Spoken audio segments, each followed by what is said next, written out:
ईश्वर की माया कौन समझ सका है। किस सोच में डूबे प्रभु अमीर को निसंतान और गरीब को संतानों का आशीर्वाद देते हैं। ऐसी ही एक निर्धन स्त्री थी लक्ष्मी। धोबिन थी वह, जिसके पिता ने जाने किस भावना से उसे लक्ष्मी नाम दिया था। वह अपनी 4 साल की बेटी रूपा को लेकर यहां वहां गलियों में फिरती रहती थी। लक्ष्मी के मन में हमेशा यह चिंता रहती थी कि उसके बच्चों का भविष्य कैसा होगा, कैसी कठिनाइयों से भरा होगा। पर रूपा, वह तो जैसे भगवान की परमानंद से भरी हुई बच्ची थी, हर चीज में संतोष पाने वाली, अपने छोटे छोटे हिस्से में ही सुख तलाशने वाली। उसे न कोई जिद थी, न कोई अधूरी चाहत। जो भी मिल जाए उसी में प्रसन्न हो जाती थी। शायद रूपा यह समझ चुकी थी कि उसे बस इसी प्रकार संतोष में जीवन बिताना है, या फिर यह कहना भी सही होगा कि लड़कियों में एक स्वाभाविक समझदारी होती है। किसी दिन किसी दयालु महिला की कृपा से जब बढ़िया भोजन मिल जाता तो लक्ष्मी उसे अपने बच्चों के लिए झोपड़ी में लेकर आती। रूपा के दोनों बड़े भाई खाना देखते ही अधिक हिस्सा पाने की जिद करते, लड़ने लगते।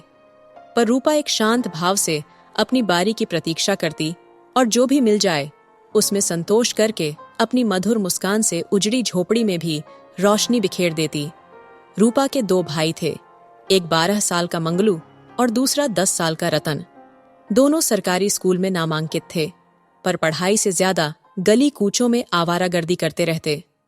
लक्ष्मी के काम पर जाने के बाद वे झुग्गी के अन्य लड़कों के साथ कंचे खेलते, गिल्ली डंडा का मजा लेते या आपस में ही झगड़ते।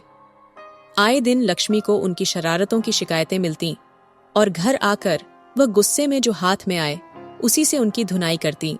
मंगलू, बड़ा बेटा, दिन ब दिन ढीठ होता जा रहा था, जबकि छोटा बेटा रतन कुछ बेहतर था, लेकिन अपने बड़े भाई की संगत में वह भी कुसंगति का शिकार होने लगा था। इन सब उथल पुथल और परेशानियों से बेखबर रूपा अपने छोटे छोटे टुकड़े खिलौनों में मग्न रहती। वह कभी भाइयों की किताबों को ध्यान से देखती। ऐसे में मंगलू उसकी ओर खिंचाई करते हुए कहता, तुझे इन किताबों में क्या समझ आता है जो इन्हें देखे जा रही है? इस पर रूपा मासूमियत से कहती, भैया, मुझे भी पढ़ना है। इन किताबों में कितनी अच्छी अच्छी बातें होंगी, तुम मुझे भी सुनाओ ना। इनमें कितनी सुंदर सुंदर चित्र हैं। लेकिन मंगलू उसे झिड़क कर कहता, भाग यहां से, पढ़ाई कोई अच्छी चीज नहीं है। ये तो बस समय और दिमाग की बर्बादी है।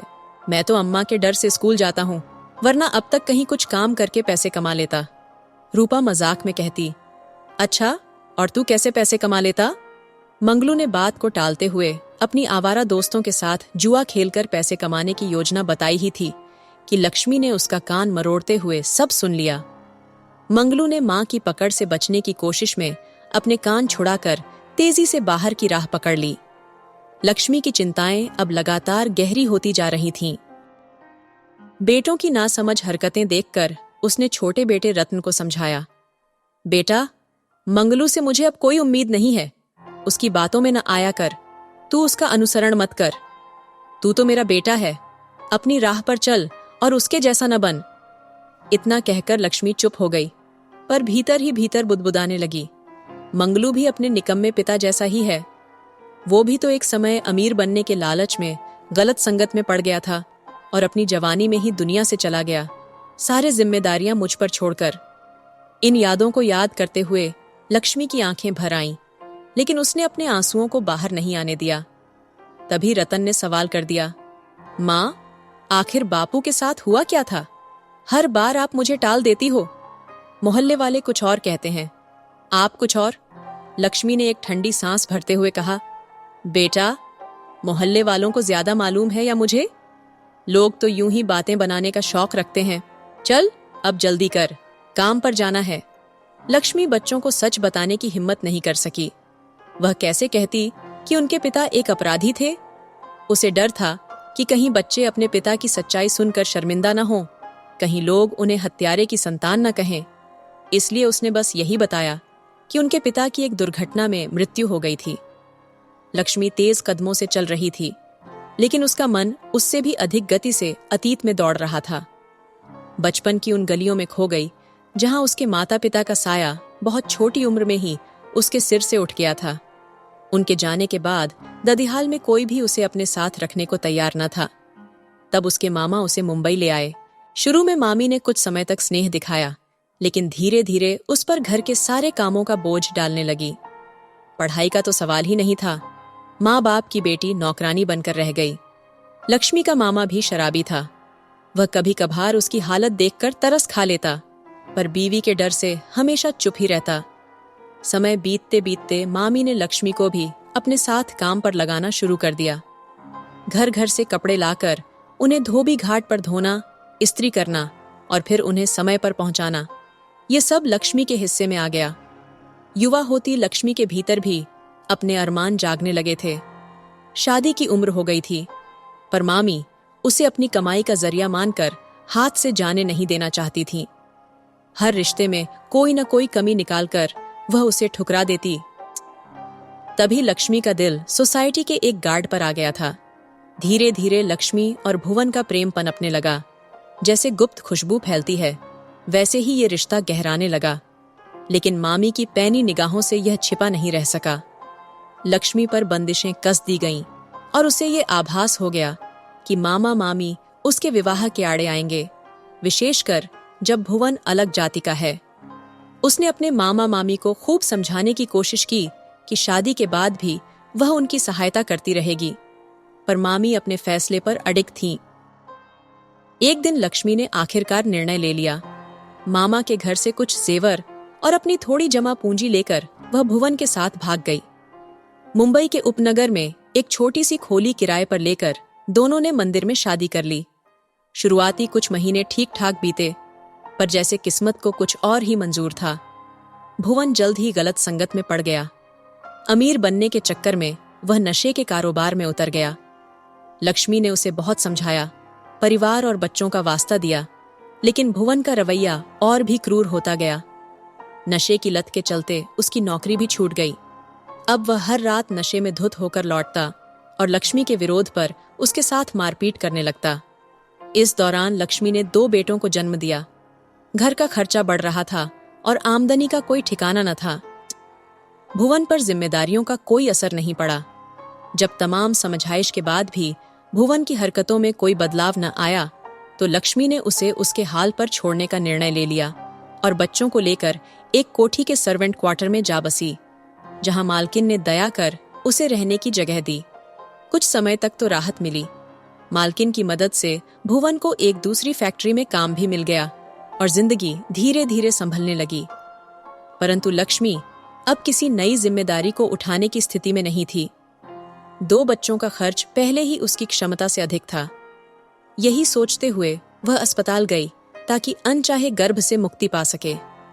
तभी उसे खबर मिली कि पुलिस भुवन को एक कत्ल के इल्जाम में गिरफ्तार कर ले गई है। लक्ष्मी की दुनिया फिर अंधकार में डूब गई। किस्मत जैसे हर कदम पर उसे ठग रही थी।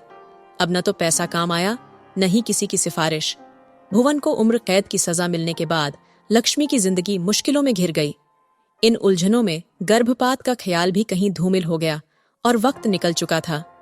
कुछ महीनों बाद उसने एक प्यारी सी बेटी को जन्म दिया और अपनी बेटी को सीने से लगाकर उसके आंखों से दुख और संतोष के मिले जुले आंसू बहने लगे।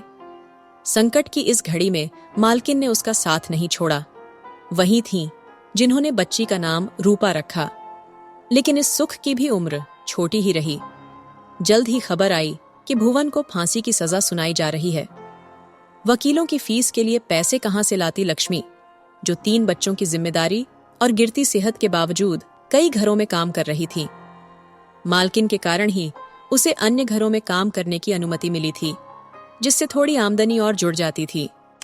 त्योहारों पर मिलने वाले इनाम और उदारता उसके लिए किसी सहारे से कम न थे। भुवन की मौत के बाद लक्ष्मी का जीवन एक और कठिनाई का सामना करने लगा। गली मोहल्ले के आवारा मर्द, गार्ड और नौकर उस पर बुरी नजर रखने लगे। वो जैसे ही एक को दूर भगाती, दूसरा हाजिर हो जाता। मालकिन के घर का सहारा था, नहीं तो अनैतिक पुरुष कब का उसे अपनी हवस का शिकार बना चुके होते। लेकिन लक्ष्मी के साथ काम करने वाली अन्य औरतें उसे जलने लगीं और उसके चरित्र पर कीचड़ उछालने लगीं। उन्हें ये शंका होने लगी कि उनके पति भी लक्ष्मी पर मोहित हो गए हैं, जबकि लक्ष्मी सादगी और नेक चरित्र की औरत थी। आखिरकार काम वालियों की शिकायतों और बहकावे में आकर मालकिन ने लक्ष्मी को काम और रहने की जगह से निकाल दिया। उन्हें अपने जवान बेटे के बिगड़ने का भय था। एक बार फिर लक्ष्मी के सिर से छत और पैरों तले जमीन खिसक गई थी। वह वापस उसी अनिश्चितता में आ गई जहां से कभी शुरुआत की थी। एकमात्र सुरक्षित ठिकाना जो उसे नजर आया वह था मामा मामी का घर, लेकिन वहां लौटने में उसे संकोच था। उसे लगा कि वे उसे अब अपनाएंगे भी या नहीं। आखिरकार वह भुवन के साथ भागी थी और उनके सम्मान को चोट पहुंचाई थी, परंतु उसके पास अब कोई चारा नहीं था, न ही इतना पैसा था कि एक कमरा किराए पर ले सके। आखिरकार कठिनाइयों को पीछे छोड़ते हुए उसने मामी के यहाँ जाने का निश्चय किया, लेकिन वहां पहुंचने पर उसे पता चला कि मामा का 2 वर्ष पूर्व लिवर की बीमारी के चलते देहांत हो गया था। बूढ़ी मामी अब पूरी तरह से अकेली रह गई थीं। उनके बड़े बेटे ने अपनी पसंद से शादी कर ली थी और अलग घर बसा लिया था, जबकि छोटी बहू शादी के बाद बिहार के एक गांव में रहने चली गई थी। मामी का गुजारा कुछ घरों में कपड़े इस्त्री करके ही चल रहा था। लक्ष्मी के वापस आने पर मामी को एक अनोखी खुशी का अनुभव हुआ। समय का ऐसा ही फेर है जो कभी कभी सारे गिले शिकवे भुलाकर दिलों को एक कर देता है। दोनों ने एक दूसरे को गले लगाकर आंसू बहाए और अपना मन हल्का किया। लक्ष्मी ने फिर से कपड़े धोने और इस्त्री करने का काम शुरू कर दिया, जिससे मामी को भी कुछ राहत मिल गई। धीरे धीरे लक्ष्मी ने अपने दोनों बेटों का दाखिला पास के सरकारी स्कूल में करवा दिया, लेकिन मंगलू की आदतें दिन ब दिन बिगड़ती जा रही थीं। वह आवारा और असामाजिक तत्वों की संगति में रहने लगा और गलत तरीकों से पैसे कमाकर उन्हें बेवजह खर्च करने लगा। अपने पिता की तरह ही वह बुरी आदतों में पड़ चुका था। कभी कभी तो वह घर से पैसे भी चुरा लेता और मामी से बदतमीजी से बात करता। लक्ष्मी की मार डांट का उस पर कोई असर नहीं होता।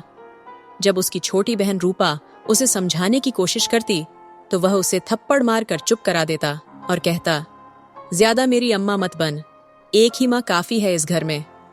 दूसरी ओर रतन का स्वभाव विपरीत था। वह पढ़ाई में मन लगाता और अपनी बहन रूपा का भी ध्यान रखता। रूपा धीरे धीरे बड़ी हो रही थी और लक्ष्मी का सपना था कि वह उसे अच्छी शिक्षा दिलाकर एक अफसर बने। लक्ष्मी नहीं चाहती थी कि उसकी होनहार बेटी उसकी तरह घर घर जाकर कपड़े इस्त्री करे, झाड़ू पोंछा और बर्तन मांजे, मगर पास में लड़कियों का कोई स्कूल नहीं था, जिससे लक्ष्मी परेशान थी।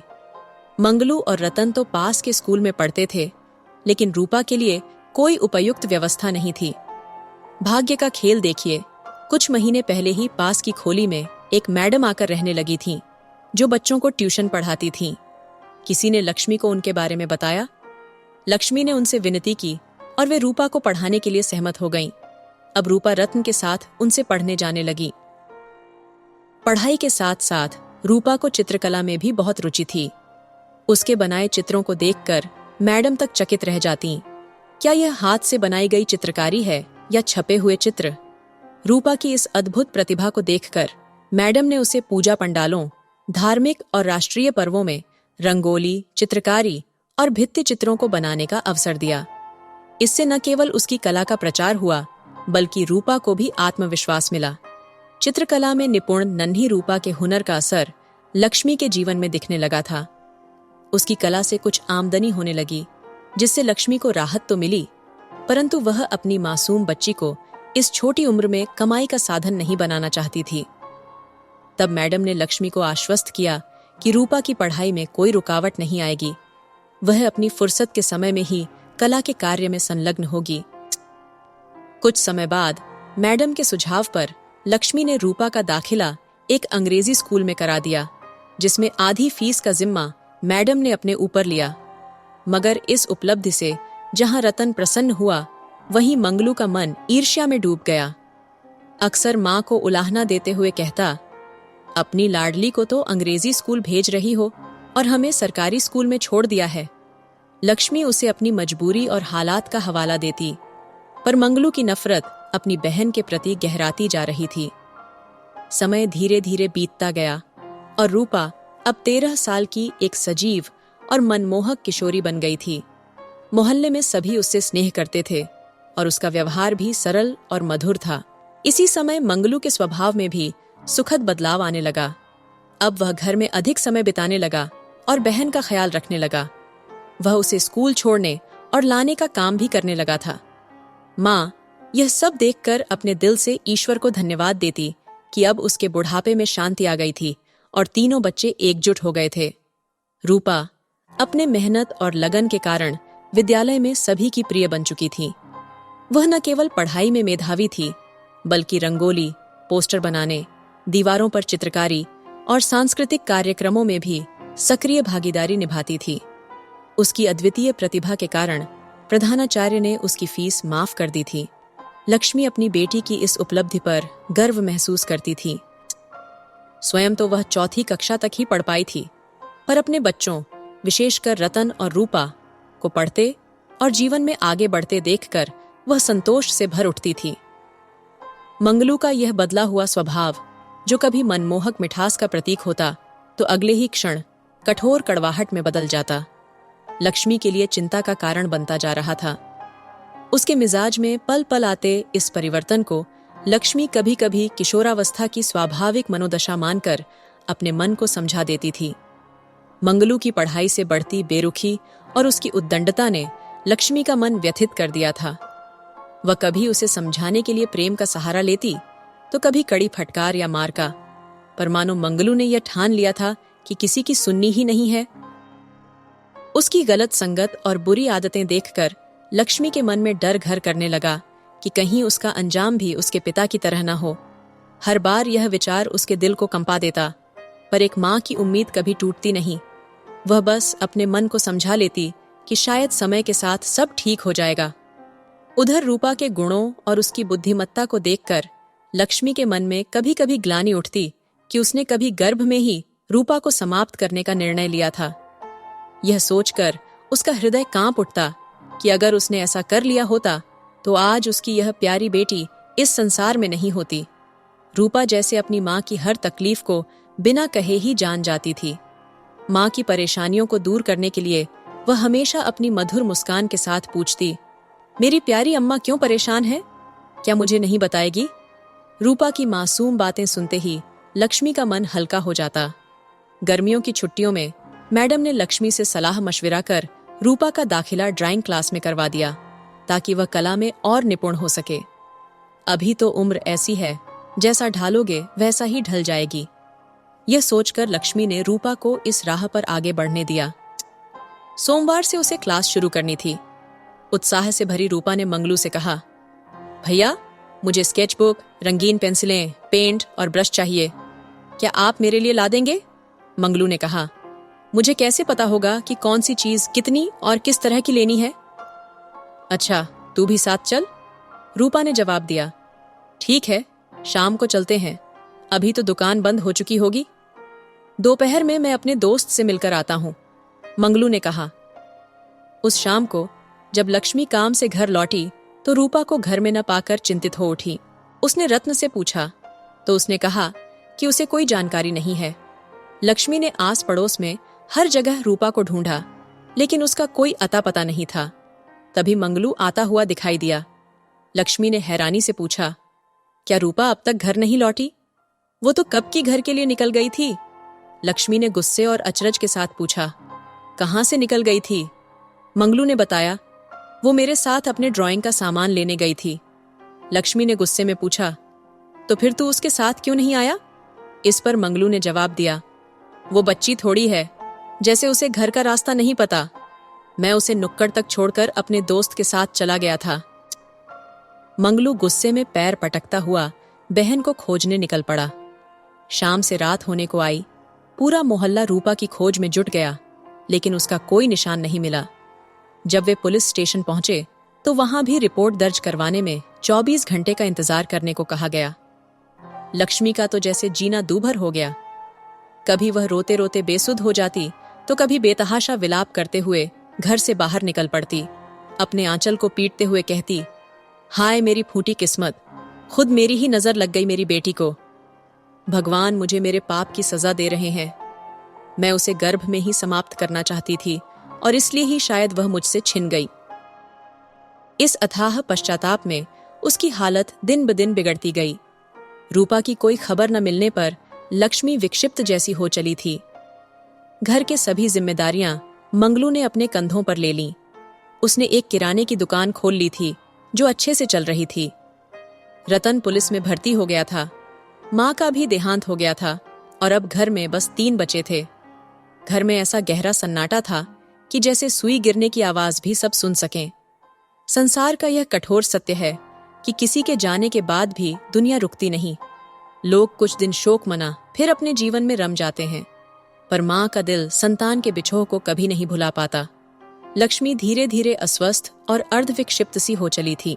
दोनों भाइयों के स्वभाव में गहरा अंतर था, जिससे घर में तनाव की स्थिति बढ़ती जा रही थी। मंगलू के विवाह के बाद तो स्थितियां और भी बिगड़ गईं। इस पर रतन ने अलग रहने में अपनी भलाई समझी और अपनी पोस्टिंग बिहार में करवा ली। वह अपनी माँ को भी अपने साथ ले गया और प्यार से उसकी देखभाल करने लगा। उसने वहां एक समझदार और सौम्य लड़की से विवाह किया और सुखपूर्वक रहने लगा। रतन और उसकी पत्नी माँ की सेवा में कोई कसर न छोड़ते, खूब देखभाल करते। रतन अपनी बहन को भुला नहीं था और रूपा की खोज में लगातार जुटा रहता था। लक्ष्मी बेटी के शोक में समय से पहले बूढ़ी हो गई थी और अपनी याददाश्त खो चुकी थी, लेकिन अपनी बेटी रूपा को वह नहीं भूली थी। उसके मन में एक दृढ़ विश्वास था कि एक दिन उसकी रूपा उससे जरूर मिलेगी। समय ने अपने गर्भ में क्या छुपा रखा है, ये कोई नहीं जानता। नियति के अनजाने खेल को देखने के लिए प्रतीक्षा के सिवा इंसान कुछ नहीं कर सकता। कुछ चीजें इंसान के बस से बाहर होती हैं, जिन्हें समय के सिवा कोई हल नहीं सकता। मुंबई से कोलकाता की ओर बढ़ती सुपरफास्ट ट्रेन के स्लीपर क्लास कोच में सवारियों का मानो मेला लगा हुआ था। दिलबर को बैठने तक की जगह नहीं थी। चाय, पेपर और सामान बेचने वाले किसी न किसी तरह से अपनी जगह बना ही लेते थे। एक पेपर बेचने वाले को बेतरतीब दाढ़ी, फटी हुई जीन्स और खिचड़ी बालों वाला एक भारी आवाज का अधेड़ व्यक्ति, उम्र करीब 48-50 साल, टाइम्स ऑफ इंडिया देना कहकर पुकारता है। पेपर वाले ने उस पर तंज भरी निगाह डालते हुए पूछा, तुझे इंग्लिश पेपर चाहिए?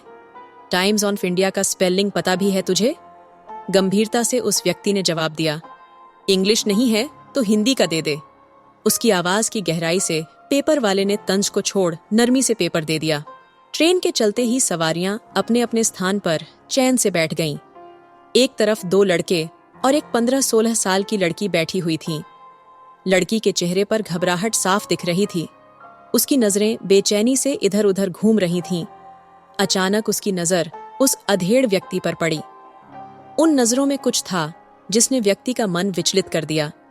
उसे आभास हुआ कि वह लड़की किसी बड़ी समस्या में है और शायद मदद की दरकार है।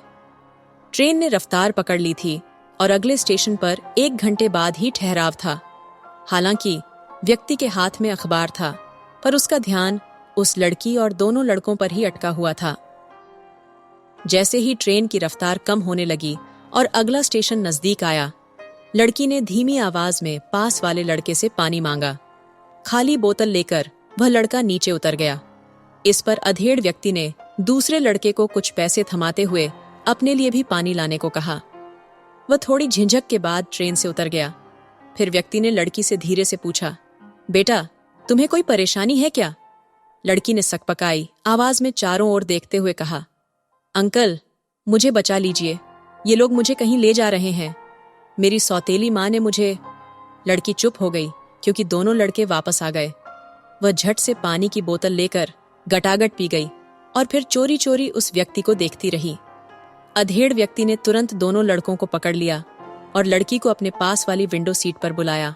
उसने पहले ही अपने संदेह के आधार पर पुलिस को फोन कर दिया था। अन्य सवारियां भी सक्रिय हो गईं। जल्द ही 2 सिपाही और 1 महिला पुलिस कांस्टेबल वहां पहुंच गईं।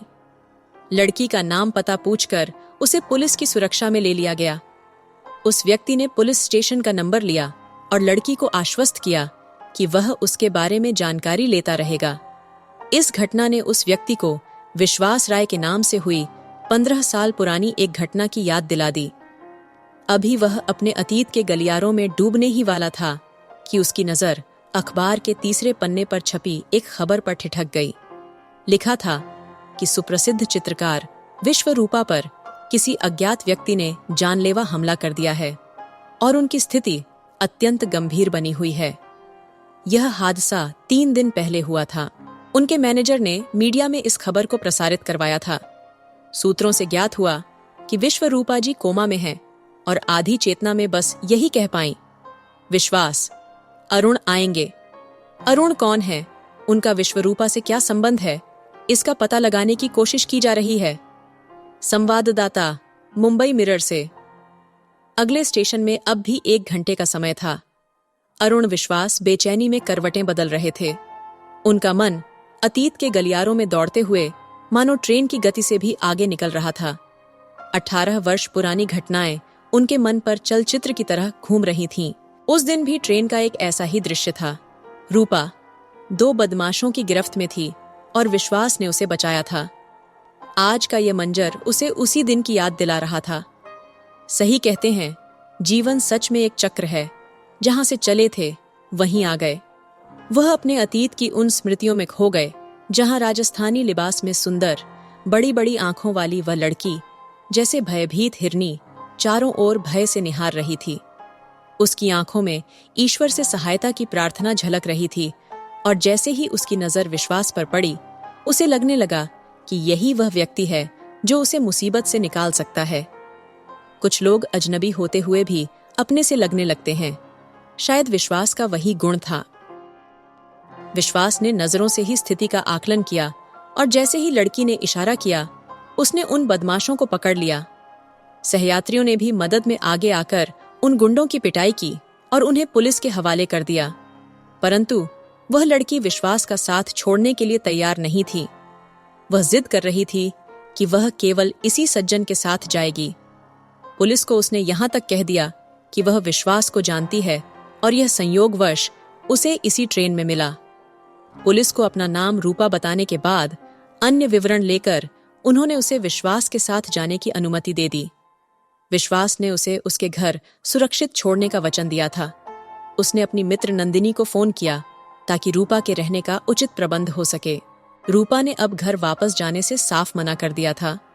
कुछ खा पीकर थोड़ा आराम करने के बाद विश्व ने उससे उसकी जिंदगी के बारे में पूछना शुरू किया, जैसे कि उसका घर कहाँ है, परिवार में कौन कौन है और आखिर वो उन बदमाशों के हाथों में कैसे फंस गई। पुराने दुखों की परछाइयां उसकी आंखों में लौट आईं और उसने अपने तारणहार को अपनी दर्द भरी कहानी सुनानी शुरू की। वह बोली, मैं उस दिन अपने बड़े भाई मंगलू के साथ ड्राइंग बुक और स्केच पेन खरीदने बाजार गई थी। मंगलू भैया मुझे दुकान पर छोड़कर अपने एक पुराने दोस्त से मिलने चले गए। थोड़ी देर बाद भैया लौटे और बोले, रूपा ये भी एक अच्छा चित्रकार है, बिल्कुल तुम्हारी तरह। उसने हाल ही में अपना छोटा सा स्टूडियो खोला है और बच्चों को सिखाने के लिए ड्राइंग क्लास भी शुरू की है। चलो एक बार देख लें, यहाँ पर फीस भी ना के बराबर है, शायद ये तुम्हें बेहतर सिखा सके। रूपा ने कहा, मुझे तो कल से उस स्कूल में जाना है जहां मैडम ने मेरा दाखिला करवाया है। इस पर मंगलू भैया बोले, मैडम से मैं बात कर लूंगा, तुम अभी तो बस मेरे दोस्त विक्की का स्टूडियो देख लो। थोड़ी झिझक के साथ रूपा ने हामी भर ली और विक्की के साथ चल पड़ी। विक्की उसे एक संकरी गली में लेकर मुड़ा और अचानक उसके मुंह पर कपड़ा रख दिया, जिससे वह बेहोश हो गई। जब रूपा की आंख खुली तो उसने खुद को एक अनजान जगह पर पाया। धीरे धीरे उसे एहसास हुआ कि वह राजस्थान के एक पिछड़े हुए गांव में थी, जहां उसे एक बूढ़ी औरत और उसके 2 बेटों के साथ रखा गया था। बड़े बेटे की उम्र 30-32 के आसपास थी और छोटा लड़का लंगड़ा कर चलता था। जब रूपा ने शादी करने से मना किया और बाल विवाह जैसी कुप्रथा के खिलाफ बोला, तो उन्होंने उसे धमकाया और फिर उसका मुंह कपड़े से बांधकर एक अंधेरी कोठरी में बंद कर दिया। कई दिनों तक उसे भूखा प्यासा रखा गया। आखिरकार 13 साल की मासूम लड़की के हौसले टूट गए और गांव वालों के सामने उसकी शादी बड़े बेटे के साथ कर दी गई। शादी की पहली ही रात को उस पुरुष ने अपने पति होने का हक उस पर जोर जबरदस्ती से थोप दिया। वह रात उसके लिए भयानक थी और अंततः रूपा बेहोश हो गई। उस मासूम बच्ची पर हर रोज अत्याचार हो रहे थे, लेकिन सुनने वाला कोई नहीं था। 3 महीने तक वह उस कैद में रही जहां उसे घर के बाहर जाने की भी इजाजत नहीं थी। घर के ऊंचे ऊंचे दीवारों से घिरे उस अहाते में बस एक बड़ा सा लोहे का फाटक था जिस पर हमेशा भारी ताला जड़ा रहता था। रूपा को न तो गांव का नाम पता था, न ही वह भाषा समझ में आती थी जिसमें वे लोग बात करते थे। उसके लिए वह जगह और लोग पूरी तरह अजनबी थे। रूपा ओस अपने पति और सास को खुर्राट औरत की तरह भड़काऊ कहकर पुकारती थीं, जबकि छोटे को हमेशा छोटू कहकर संबोधित करती। वक्त धीरे धीरे बीतता जा रहा था और इस तरह 2 साल जैसे चुपचाप खिसक गए। ये कालखंड रूपा को एक असीमित समय की तरह प्रतीत हो रहा था, मानो वह किसी दिशा रहित अंधकार में भटकती जा रही हो, जहां हर प्रयास असफल साबित हो रहा था। अपनी किस्मत के आगे हार मानते हुए उसने खेल कूद की उम्र में एक अबोध बच्ची से मां बनने का बोझ सिर पर ले लिया था। तमाम कोशिशों के बावजूद रूपा का अस्तित्व अब बंधनों में जकड़ने लगा था। फिर भी सासू मां ने इस नए हालत में उसके खानपान और आराम का विशेष ध्यान रखना शुरू किया था। रूपा को प्रसव के समय मायके बुलवाया गया, जहां प्रसव तो हुआ पर नवजात की सांसें जीवन को छू भी न सकीं और रूपा की जान जैसे किसी चमत्कार से ही बच पाई। उम्र में छोटी होते हुए भी उसके भीतर संतान का वह निस्वार्थ प्रेम उमड़ने लगा था। अपने बच्चे को खो देने का दुख उसके दिल में गहरे बैठ गया था। शायद अपने बच्चे के साथ ही वह शेष जीवन उस घर में गुजार देती, पर ईश्वर ने उसे उस छोटे से सहारे से भी वंचित कर दिया।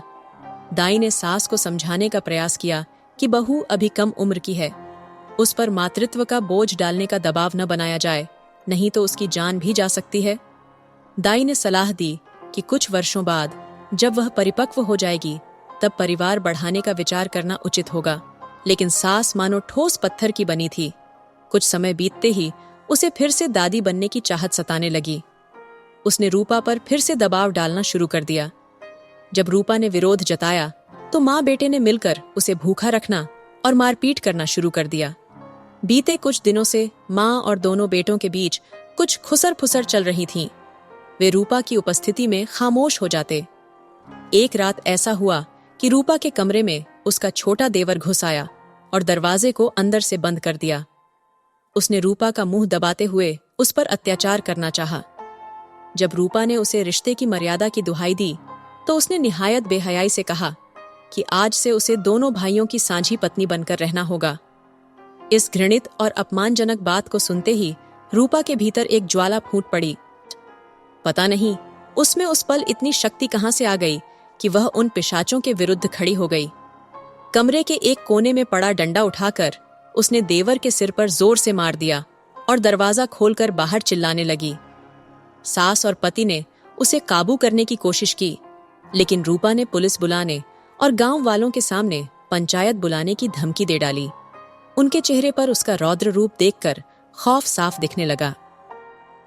उन लोगों ने उसे शांत करने की कोशिश की और वादा किया कि वे उसे 1-2 दिन में घर पहुंचा देंगे, लेकिन रूपा को उन पर तनिक भी भरोसा नहीं था। वह पूरी रात कमरे में दरवाजा बंद करके जागती रही। अगले दिन देवर और उसका एक साथी रूपा को लेकर ट्रेन में चढ़ गए। जब रूपा बाथरूम गई तो उसने उनकी बातचीत सुन ली। वे उसकी बिक्री का सौदा कर रहे थे। यह सुनकर रूपा ने उनसे भागने का तरीका सोचने लगी। उसी दौरान उसकी निगाहें एक अपरिचित पर पड़ी और जाने क्यों उसे महसूस हुआ कि यह व्यक्ति उसकी सहायता कर सकता है।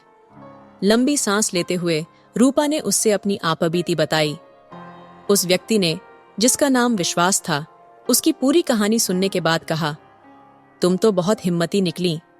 अच्छा, अपना घर का पता बताओ, मैं तुम्हें वहां छोड़ दूं ताकि तुम सुरक्षित रह सको। रूपा ने संकोच से कहा, तो क्या आप मुझसे पीछा छुड़ाना चाहते हैं?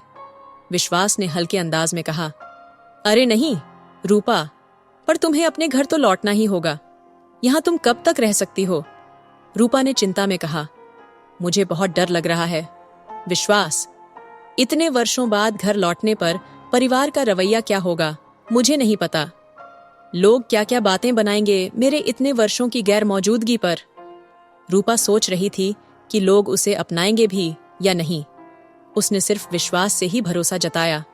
आप मुझे सिर्फ विश्वास कह सकते हैं, बाबू नहीं। हंसते हुए विश्वास ने कहा, अरे तुमने मुझे बुजुर्ग बना दिया, मैं बस तुमसे 7-8 साल बड़ा ही हूंगा। फिर उसने गंभीर होकर पूछा, तुम बालिग तो हो ना? रूपा ने संकोच से कहा, जी, मैंने पुलिस वालों से झूठ बोला था।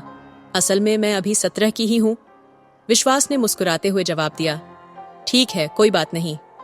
अब तैयार हो जाओ, हम तुम्हें तुम्हारे घर छोड़ आएंगे। मैं उन लोगों को पूरी बात समझा दूंगा। अगर नहीं माने तो देखेंगे आगे क्या करना है।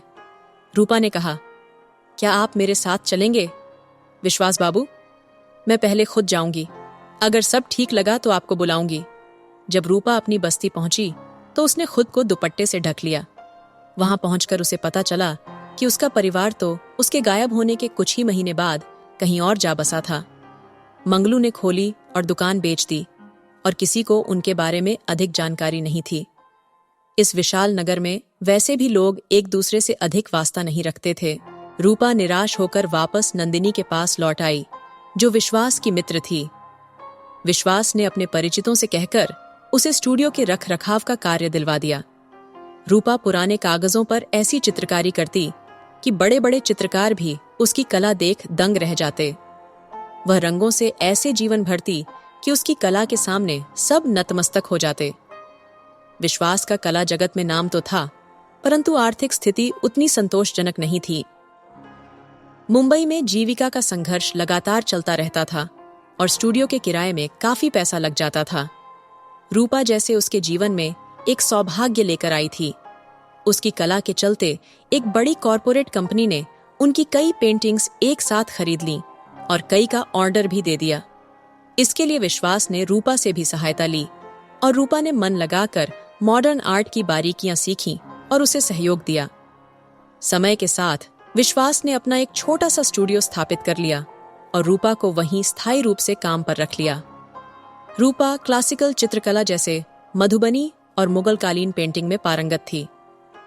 राजा रवि वर्मा से प्रभावित होकर उसने ऐसी जीवंत चित्रकला का विकास किया था कि उसकी पेंटिंग्स से मानव जीवन की आहट सुनाई देने लगती थी। रूपा की यह विलक्षण कला, उसकी समर्पणशीलता और विश्वास का साथ उन्हें सफलता की ओर ले चला।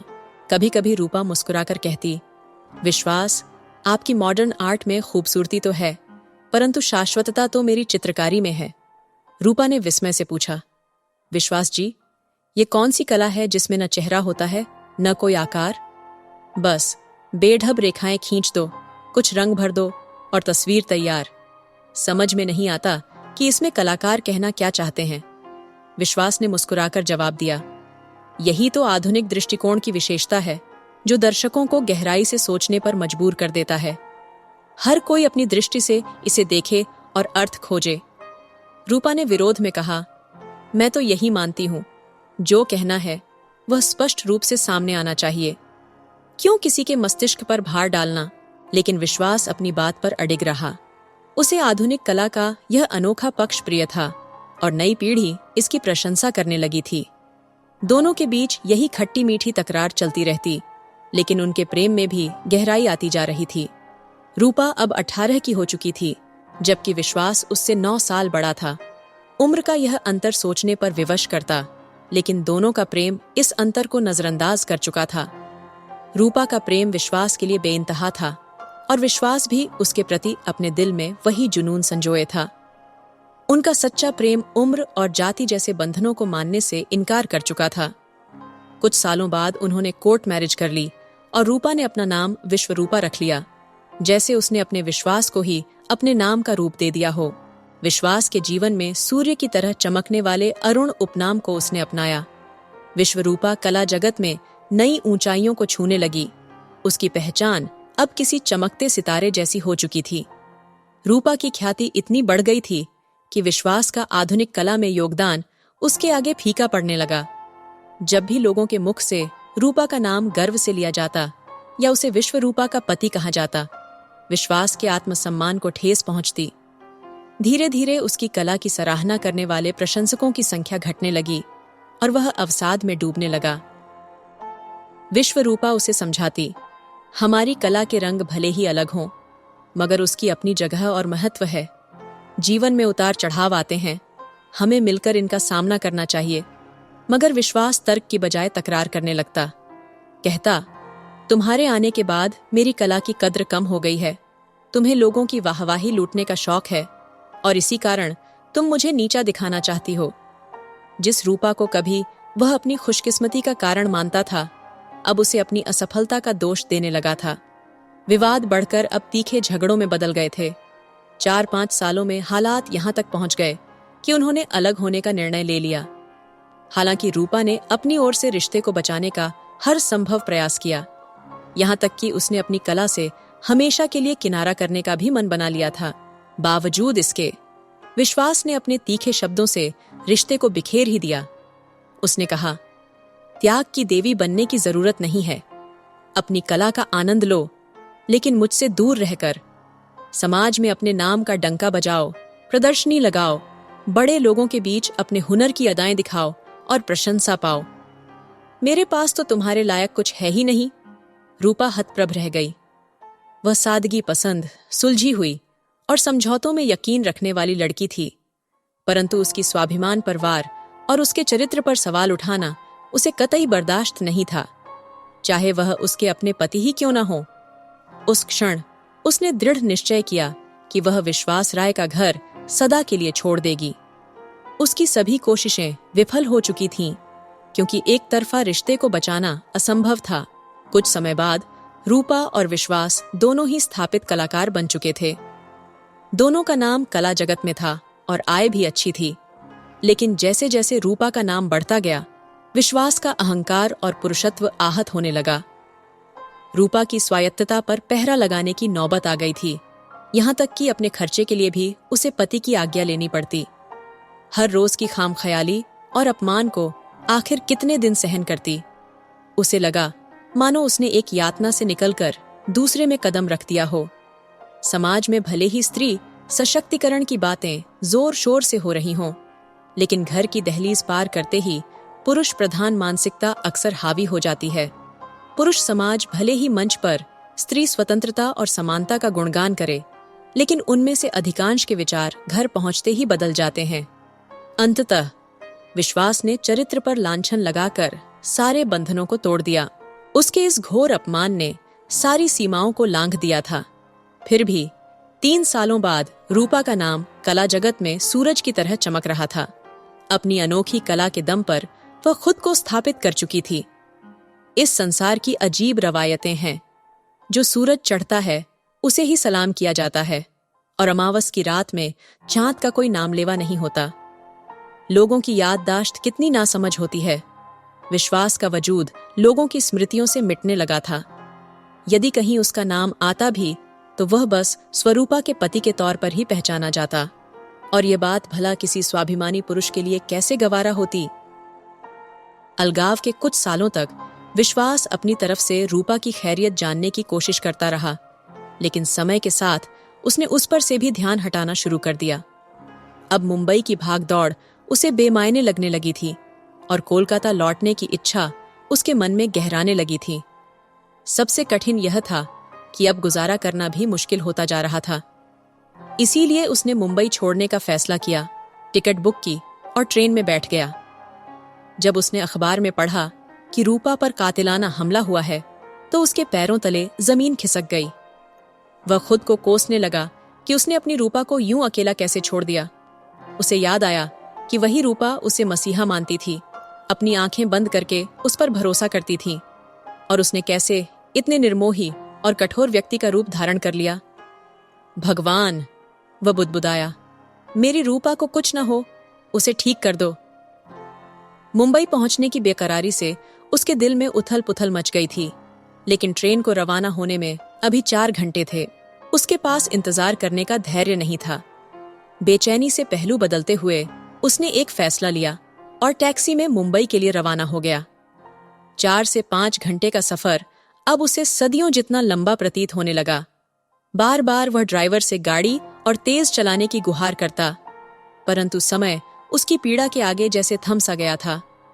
रूपा, देखो मैं आ गया हूं, उसकी धड़कनें पुकार रही थीं। तुम्हारा विश्वास लौट आया है, तुम्हारा अरुण आ गया है। मेरी रूपा, अपनी आंखें खोलो, मुझसे यूं रूठ कर मत जाओ। मैं फिर कभी तुमसे दूर नहीं जाऊंगा। जैसे ही वह आईसीयू में पहुंचा, वहां मौजूद नर्स ने कठोर आवाज में उसे रोका। मिस्टर, आप कौन हैं? ये आईसीयू है और यहाँ केवल विजिटिंग टाइम में ही प्रवेश की अनुमति है। बाहर जाइए, मरीज कोमा में है, अभी उनसे मिलने का समय नहीं है। पर विश्वास न रुका। सिस्टर, मुझे मेरी पत्नी के पास रहने दो। अगर मेरी आवाज सुनेगी तो शायद प्रतिक्रिया करेगी, उसने प्रार्थना भरे स्वर में कहा। उसकी आवाज में उम्मीद की अंतिम किरण थी। जरूर देख लेना, विश्वास ने दृढ़ता से कहा। इस पर नर्स ने तीखे लहजे में पूछा, अच्छा, तो आप इनकी पत्नी के पति हैं? इतने दिन कहाँ थे? ये सुनकर विश्वास के चेहरे पर क्रोध की लकीरें उभर आईं। उसने नर्स से सख्त स्वर में कहा, मुझे डॉक्टर से बात करनी है। उसकी आवाज की गंभीरता और आंखों में छुपे गुस्से को भांपते हुए नर्स डॉक्टर को बुलाने चली गई। इतने में रूपा की उंगलियों में हल्की सी हरकत हुई। यह दृश्य देखते ही विश्वास का कलेजा उमड़ पड़ा। वह भाव विह्वल होकर रूपा को पुकारने लगा और उसे गले से लगा लिया। रूपा ने धीरे से अपनी आंखें खोलीं, होठों में विश्वास का नाम लेकर कुछ बुदबुदाई और फिर से पलकों को बंद कर लिया।